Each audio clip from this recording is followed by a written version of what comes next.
that verse, 2 Kings chapter 6 verses 8 to 23.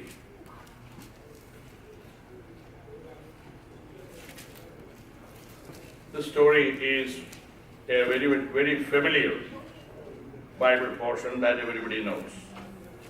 It is from the life of Elisha and his servant when they were living in the city of Dothan.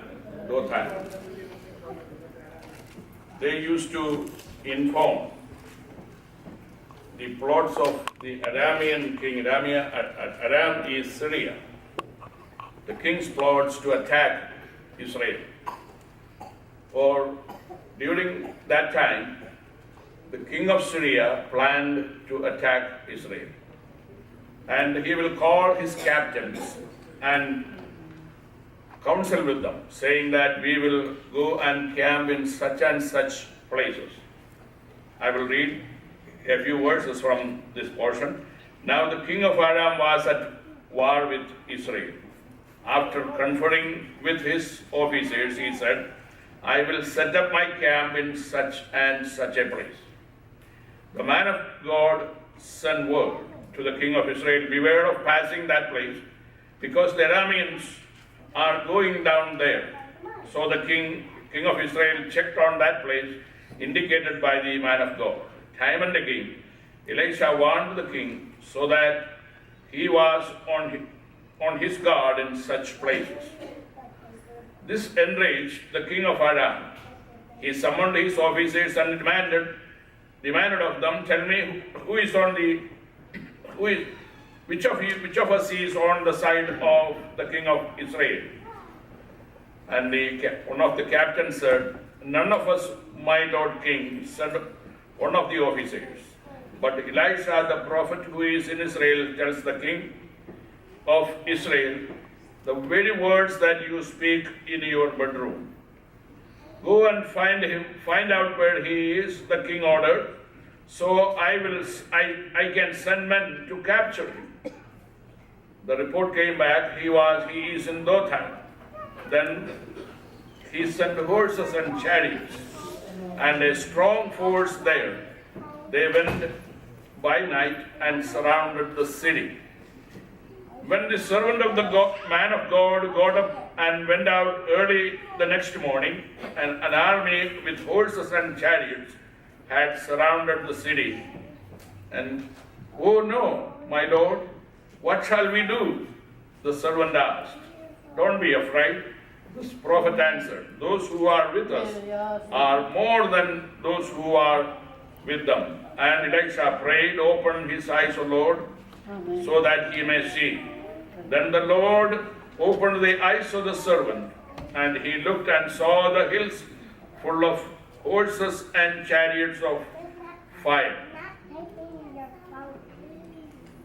മലയാളത്തിൽ കർത്താവിന്റെ ദാസനായ എലീശ ദോഥാനിൽ ആയിരിക്കുന്ന കാലത്ത് സിറിയയുടെ രാജാവ് അരാം രാജാവായ Benhadad, ആ പേരവിടെ പറയുന്നില്ല, ശേഷം കാര്യങ്ങൾ വായിക്കുമ്പോൾ നമുക്കത് മനസ്സിലാക്കാൻ കഴിയും. ഇസ്രയേലിനെ ആക്രമിക്കുവാൻ പല ആവർത്തി തീരുമാനിച്ച് പദ്ധതിയിട്ടു. ആ പദ്ധതികൾ ദൈവം എലീശ പ്രവാചകന് പറഞ്ഞു കൊടുത്തു. എലീശ പ്രവാചകൻ തനിക്ക് ലഭിച്ച ആലോചനയെ രാജാവിനോട് പറഞ്ഞ് അവൻ ഇന്നിന്ന സ്ഥലങ്ങളിൽ പാളയമിറങ്ങുവാൻ പോകുന്നു, നീ സൂക്ഷിച്ചു കൊള്ളുക എന്ന് പറഞ്ഞു. അങ്ങനെ രാജാവ് അവിടെ പാളയമിറങ്ങി അരാം രാജാവിന്റെ പദ്ധതിയെ തകർത്തു. ഇത് അവനെ വളരെ കോപാകുലനാക്കി. The information that Elisha was passing on to the king thwarted the plot of the Aramean king, and it enraged the king of Aram. And he ordered that some of his captains go and surround the city of Dothan and capture him. The story goes like this, and he sent a very strong army to capture a very feeble prophet, a prophet who is sitting in a place and fasting and praying and teaching his disciples. But the king of Aram thought he needs a very powerful and strong army with chariots and horses to go and surround the city and capture Prophet Elisha and take him back to Syria. Think about this. Elisha knows everything that the king of Aram speaks in his bedroom. While he confers with his captains, his soldiers, or his army generals, the very words the king is speaking in his bedroom is being spoken to Prophet Elisha. And the king knows that is why he cannot win over this war. Then how foolish it is for him to tell his servants to go and capture Elisha from Dothan, because the same words, the moment he spoke, it came to the ears of Elisha. The king is trying to get away from, get the trouble out of Elisha, because Elisha knows every word that he speaks in his bedroom. And then he says in his bedroom, he again plans and tells his servants or his captains, go and surround the city where Elisha is sitting. If every word that he spoke in the past was falling into the ears of Elisha, the very words that he is speaking to his servants, go and capture Elisha, will also be falling in his ears. So there is no point of doing it. That was a foolish act by the king. But it is something that happened so that we will learn a lesson from what the Lord does and how the Lord works. And the servants and the army came and surrounded the city of Dothan where Elisha was staying. Not knowing nothing about this thing, but Elisha knows everything that is happening because he heard what the king spoke in his bedroom. But the servant of the man of God, who is Elisha, or Elisha's servant, he knows nothing about this plan or whatever is going on. The problem is he doesn't have a spiritual vision to know what the Lord is speaking or the Lord is planning to do.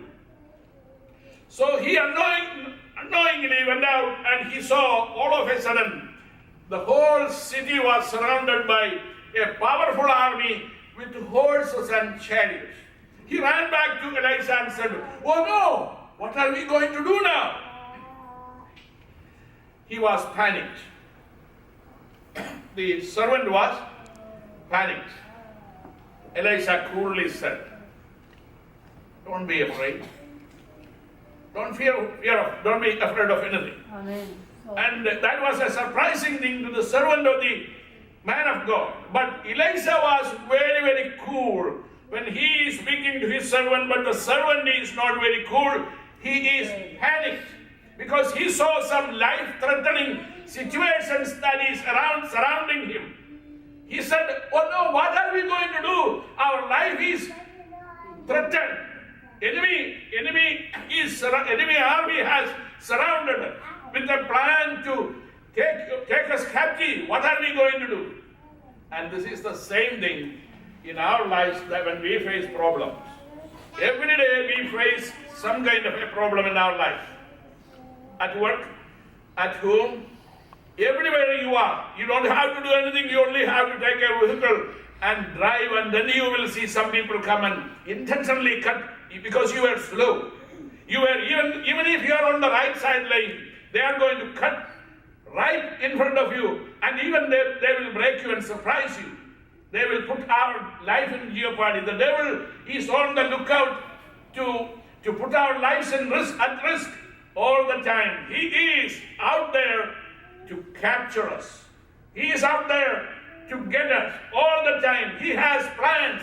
Every night he is planning to do. Every time the devil see that you are a prayerful man, a prayer warrior, a believer of the Almighty God, he has planned something to capture you and spoil what you are planning to do.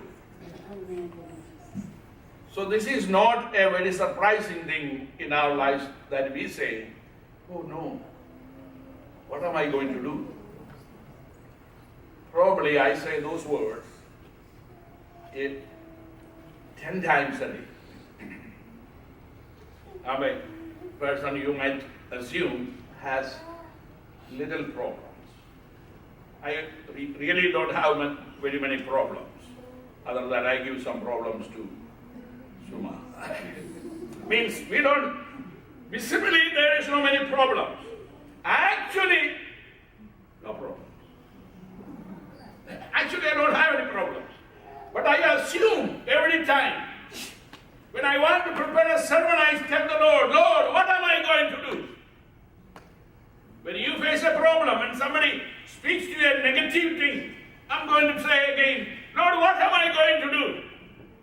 When you face a financial crisis, when you face a health crisis, when you become sick, and when you have a problem that you think you cannot solve, you have already, when you know that you are surrounded by problems, we ask quietly, sometimes we will ask, what am I going to do? And tomorrow you have a test, what are you going to say? Even if you are thoroughly with the subject. I ask you, Leah, when you are thoroughly with the subject, you still will be asking, Pastor, I have a test tomorrow, please pray for me. Why? We don't know what to do. We don't know what to do. And that is the words of the servant of the man of God. But the man of God is not like that. He is very cool. He says, don't be afraid. And then he offers a prayer saying, Lord, open the eyes of this servant who doesn't know what you are doing. There is something happening around Elijah. The same time, the servant is panicked about the visible army of the enemy. The enemy is threatening. He is like a roaring lion. He is making a big fuss out of it. For example, our sister Ashwini is sick for a few days, and I went over there and prayed for. Usually, it goes away with one prayer.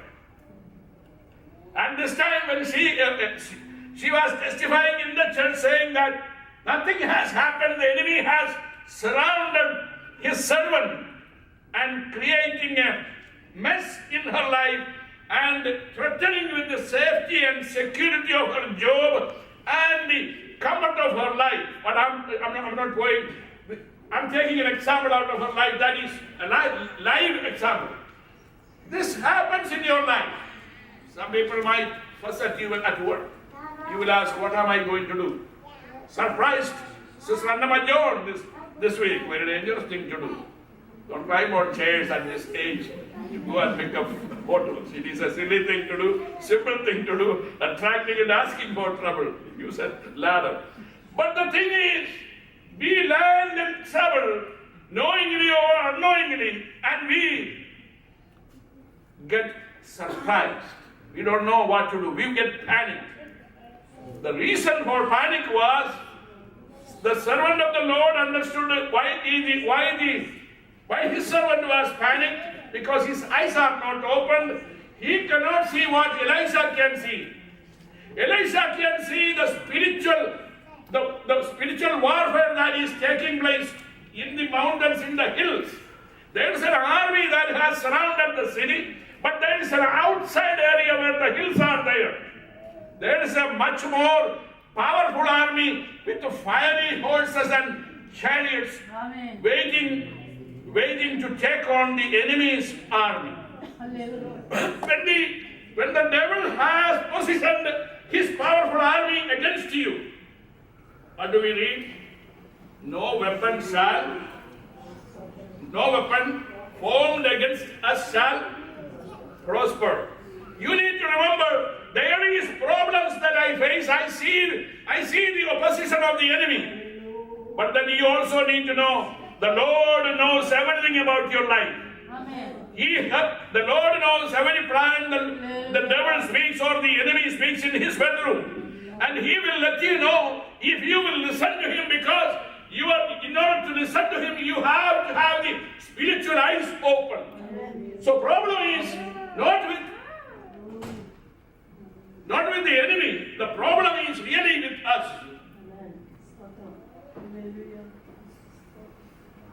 I can guess these people who work in Gulf countries, when they hear about bombing those Kuwait and places, the men over there, I don't think when Saddam Hussein came over there, they panicked because they knew that a powerful army of America was surrounding that area, which Saddam Hussein knew, but he did not stop. I am not talking about Saddam Hussein himself.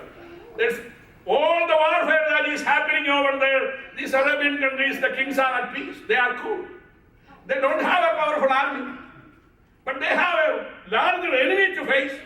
But they are cool because they depend on the more powerful army or the most powerful army in the Gulf area from the United States. They have all kinds of weapons over there, all kinds of Navy and Air Force there.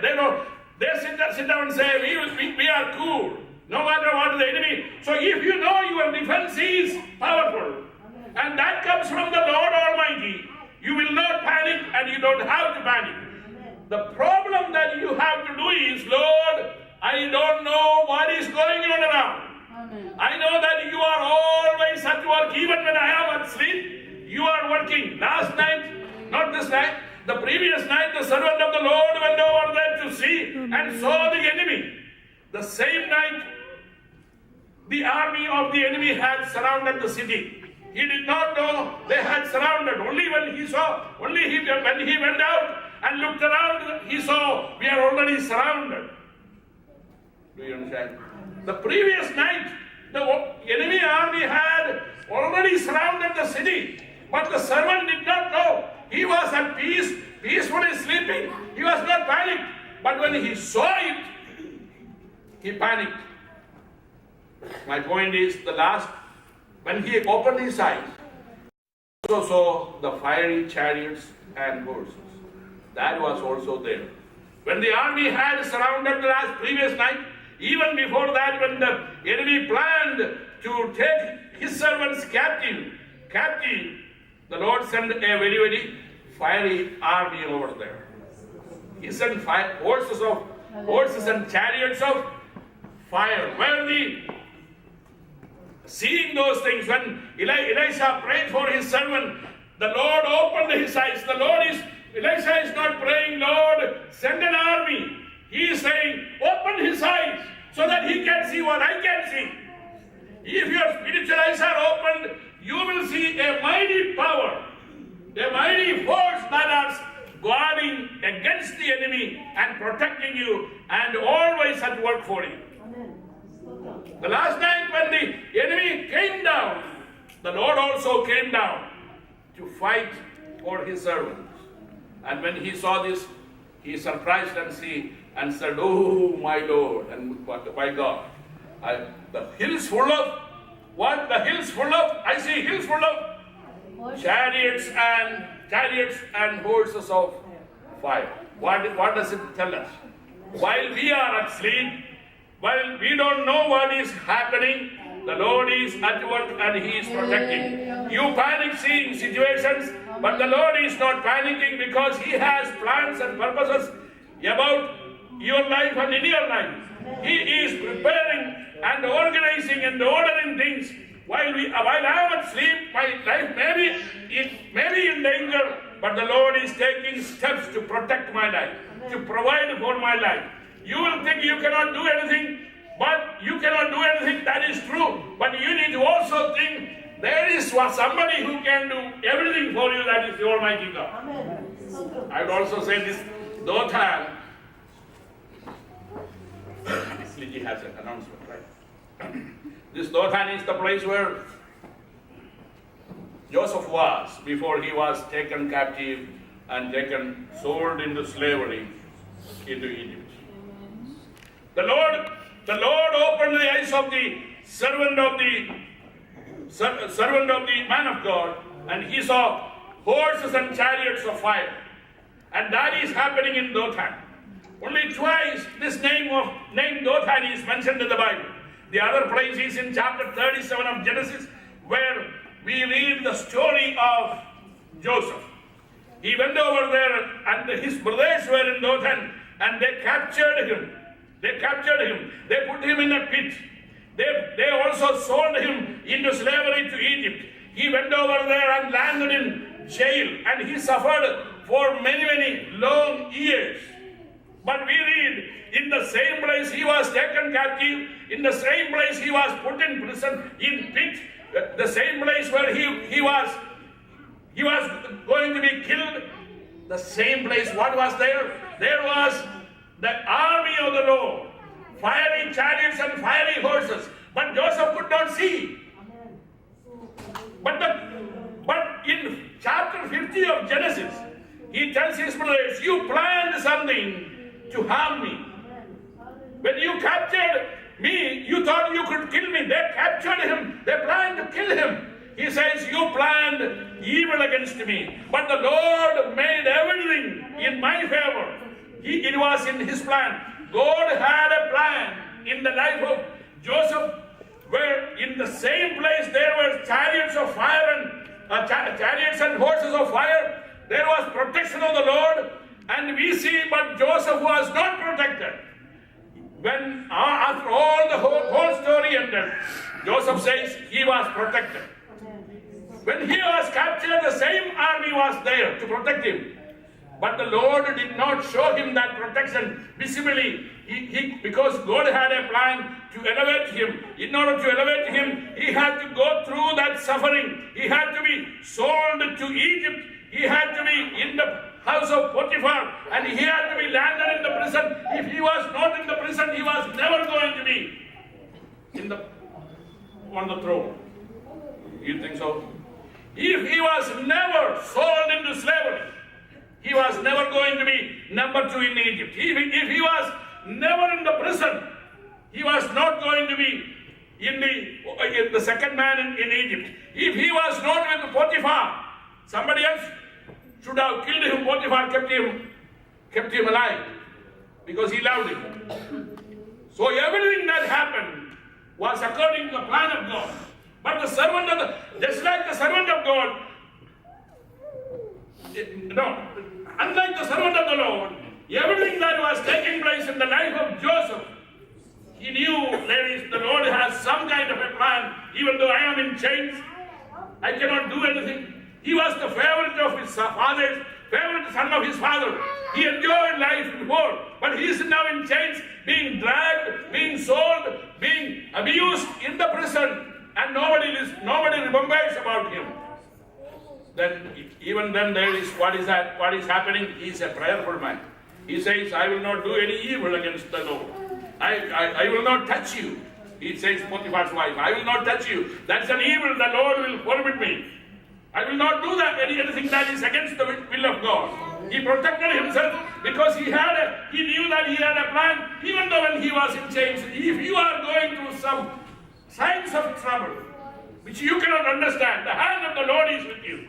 The protection, the providence of the Lord is with you. You are alive because the Lord is protecting you. Praise the Lord. He is taking care of you. If he is taking care of you now, he is going to take care of you tomorrow. In order to understand this, we have to have our spiritual eyes open. In order to have our spiritual eyes open, there is only one thing to do. What was that? The man of God prayed, open the eyes of this man, O Lord, so that he will see what you have provided for him and for me. So everyone who is in trouble, who is panicking, they should pray, Lord, open the eyes of my heart, so I will see you. I will see what you are doing for me. That is the only thing. If you will pray to the Lord, he will open your eyes, and you will see the protection and the providence of Lord. The Lord is preparing a lot of things for you. The present troubles that we endure are leading us to a much better, much greater glory. When we go to doctors, they ask you, your pain 1 to 10, where is it? It is right there at 9. But then, that is a very, very severe pain. All the nurses laugh, it's 9, then you need to go now. And then the Lord says, I will exceed my power into his life. I will put my power at 10. And exceeding glory will be given to you. Complete deliverance will be provided for you. He will open the doors that you see closed. If the devil closes one door, the Lord has prepared another door that He is going to open. Nobody will shut it down. You lost $5, but the Lord has in plan to give you $100. Those people who get $50 an hour over here got how many? $4 an hour to come over here. Oh Lord. Yes, we came $4. And I'm not going to say people making money, but they make close to 50, 55, 60 over here. And our land, they landed when they landed over here. 4. What a difference! Stay with the Lord, pray to the Lord, let Him open your eyes, let Him open the door, let the devil close one door, let the Lord open many doors for you. He will not let you go down, He will lift you up. May God richly bless you. And let's bow our eyes in prayer, and Brother Liddy Kurian will come and share a few.